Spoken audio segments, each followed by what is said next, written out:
Meanwhile, viewers, we're shifting focus to what's happening as far as the war in the Middle East is concerned. The world's leading association of genocide scholars have declared that Israel is committing a genocide in Gaza.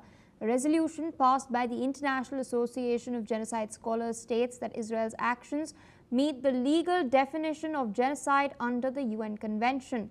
The three-page resolution outlines attacks on healthcare aid and education, the destruction of housing, and statements by Israeli leaders dehumanizing Palestinians and calling to flatten Gaza have been noted. It also emphasizes that over 50,000 children have been killed or injured as reported by the UNICEF, and has highlighted support among Israeli leaders for the forced expulsion of all Palestinians from Gaza. Now, out of the 500 IAGS members, 28% took part in the vote, and 86% of those who took part in this vote have supported this resolution. Israel, meanwhile, has rejected the report, calling it Hamas's lies and an embarrassment. It has also insisted that its actions are in self-defense. The International Court of Justice, meanwhile, is currently reviewing a genocide case brought by South Africa. A final ruling remains pending in this matter. Meanwhile, with us on the broadcast is Ms. Shruti Das Gupta, International Affairs expert from New Delhi. Thank you for taking out time speaking to us on NewsX World. It seems that now pressure is mounting against Netanyahu, not just domestically but also internationally.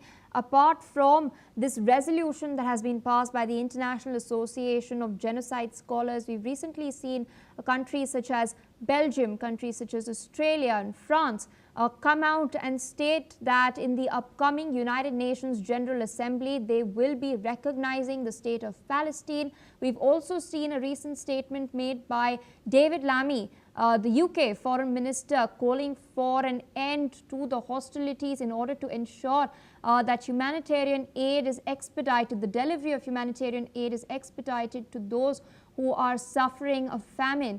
But we do know the final part, and it's the United States that is shielding Israel in the UNSC. So what's really needed at this point to ensure that there is no further loss of lives and that this offensive is not escalated any further?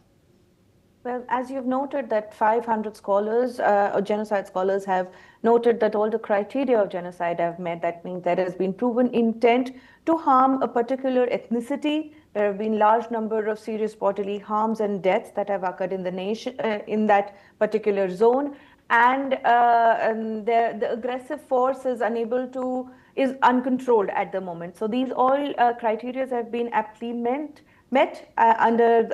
in Gaza and Gaza Strip. But unfortunately for all of us, we tend to focus on the man in uniform, that is the IDF, and a politician, which is Netanyahu.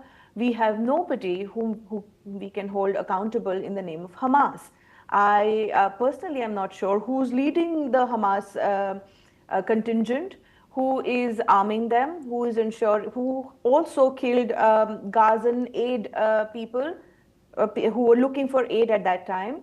And while, of course, the IDF has committed a large number of infractions which are unexplainable as of now, they tend to call just about everybody moving on the ground terrorist or a Hamas activist or a Hamas personnel. We cannot define who is Hamas because they do not have identifications as of now until anybody is Hamas. You've seen their mothers coming forth and saying, I'll commit more children to it. So when they're doing these kind of optics to, on one hand, to show that every Gazan stands with Hamas, then it leaves Israel with no choice but to target every Gazan. When we have nations like France and Belgium and the others come and forth, say we'll recognize the Palestinian state, but before Israel was there and there was this Gaza Strip and the Palestinian, there was a British mandate. Where was the Palestinian state then? It wasn't there. Before that, there was the Ottomans. Before that, there were the Ayyubid Empire. And before that, there were many other empires going back, there was never a Palestinian state. It's an artificial construct that is happening in the name of Palestine and Gaza. And this is something that we all need to also understand. When we recognize Palestine, you're saying that they are separate people. They are not. They are Arabs. There are other Arab regions. Why is there a multi-level wall between Gaza and Egypt? Why are, you know what happened to Lebanon when they allowed Palestinian refugees? Now they have the problem of Hezbollah, which they are still trying to control. So this is something that we need to understand, that they are all Arabs. We are creating, these nations are helping create an artificial constructed state called Palestine, who will probably continue to be under the forces of extremists, whose only agenda, their goal will be the elimination of Jews in Israel from the map of the Arab world. So we have to be very careful when we assign blame. There is no doubt that the IDF is doing something which is probably not within the bounds of rules and law and humanity. But the other side is not as innocent as they would like to project to the world and media. Indeed, another crucial development is that there's recently a report that has been circulating that the Trump administration plans, as far as post-war redevelopment is concerned, the voluntary relocation of millions of Gazans. The administration plans to convert the area into a Riviera. What is your take on this? Well, this is classic Trump move. He wants to turn everything into a Miami Beach hotel. A Gazan Riviera is a pipe dream. The amount of people that they would have to voluntarily relocate would probably be more than what you and the rest of the world would be comfortable with. It is basically optics to make it look good and palatable for most people who want to stay on the neutral side of the equation. Of course, there is any kind of relocation is denial of the actual problem that the Gazans are complicit in electing Hamas. There are, of course, a few voices from the Gazans that come out and march the streets, but very soon the Hamas come out with their guns and shoot them down. So we have to be very careful on how we view Trump's proposals on relocation.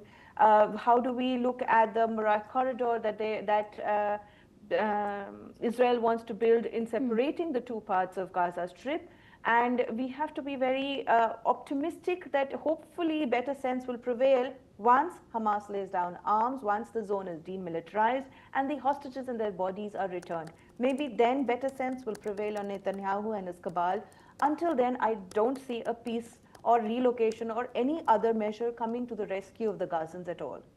All right, ma'am. With that, I'd like to thank you for joining us on the broadcast on NewsX World, sharing